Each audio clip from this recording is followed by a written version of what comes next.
माधवी से मीराबाई तक विरह और भक्ति की दिव्य कथा।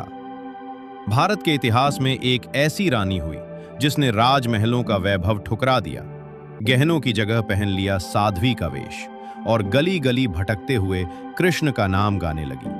वो थी मीराबाई, एक राजकुमारी जो संत बन गई, एक रानी जिसने प्रेम के लिए संसार छोड़ दिया। लेकिन क्या आप जानते हैं, मीराबाई की कहानी केवल इस जन्म की नहीं बल्कि द्वापर युग की अधूरी प्रेम कथा से शुरू होती है। द्वापर युग की माधवी। द्वापर युग की ब्रजभूमि में एक साधारण सी गोपी रहती थी, माधवी। एक दिन उसने पहली बार देखा भगवान श्री कृष्ण श्याम वर्ण, मोर मुकुट, मधुर मुस्कान, और बस उसी क्षण माधवी का हृदय कृष्ण में बस गया। लेकिन एक दिन अहंकार में माधवी ने कृष्ण से अपना मुख छुपा लिया। कृष्ण मुस्कुराए और बोले, आज तू मुख छुपाए रही, एक दिन तू मेरे दर्शन को तरसेगी। ये बात माधवी के जीवन की सबसे बड़ी भूल बन गई। विरह की शुरुआत एक दिन यमुना तट पर। माधवी पानी भरने आई, घड़ा भारी हो गया। तभी एक सुंदर बालक आया, श्याम वर्ण, मुस्कान। उसने घड़ा सिर पर रख दिया। माधवी ने पूछा, तुम कौन हो? बालक मुस्कुराया, हम नंद बाबा को लाला, कन्हैया। माधवी समझ गई, ये कोई साधारण बालक नहीं, स्वयं श्री कृष्ण थे। लेकिन इसके बाद कृष्ण अदृश्य हो गए। विरह का वरदान माधवी रोती रही, दर्शन की भीख मांगती रही।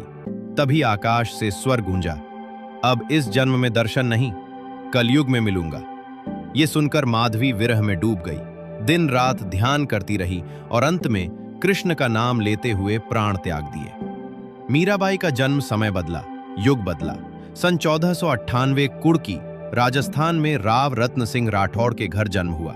ये वही माधवी थी जो अब बनी मीराबाई। बचपन की भक्ति एक दिन बारात गुजर रही थी। मीरा ने पूछा, माँ मेरा दूल्हा कौन होगा? माँ ने मजाक में कहा, वो गिरधर गोपाल, वही तेरे पति हैं। बस यही बात मीरा के दिल में बैठ गई।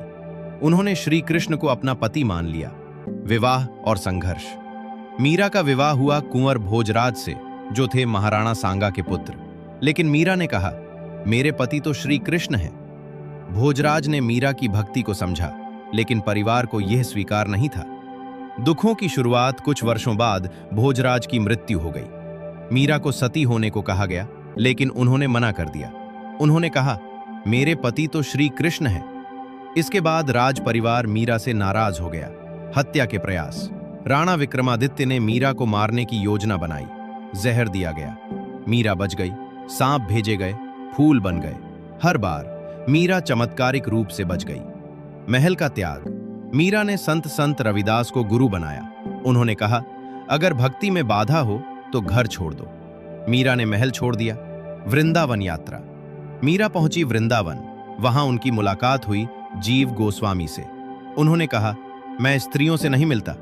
मीरा बोली, कृष्ण ही एक पुरुष हैं, बाकी सब गोपियां। जीव गोस्वामी नतमस्तक हो गए। अंतिम यात्रा। मीरा पहुंची द्वारका। वहां रणछोड़ जी मंदिर में भजन गाने लगी। सन 1547 मीरा मंदिर में गई। दरवाजा बंद हुआ। कुछ देर बाद दरवाजा खोला गया। मीरा नहीं थी, केवल उनकी ओढ़नी कृष्ण की मूर्ति पर टंगी थी। एक राजकुमारी जो संत बन गई, एक प्रेम जो विरह में अमर हो गया। आज भी जब कृष्ण का नाम लिया जाता है, मीरा की आवाज गूंजती है, मेरे तो गिरधर गोपाल, दूसरों ना कोई। बोलो भक्तिमती मीराबाई की जय।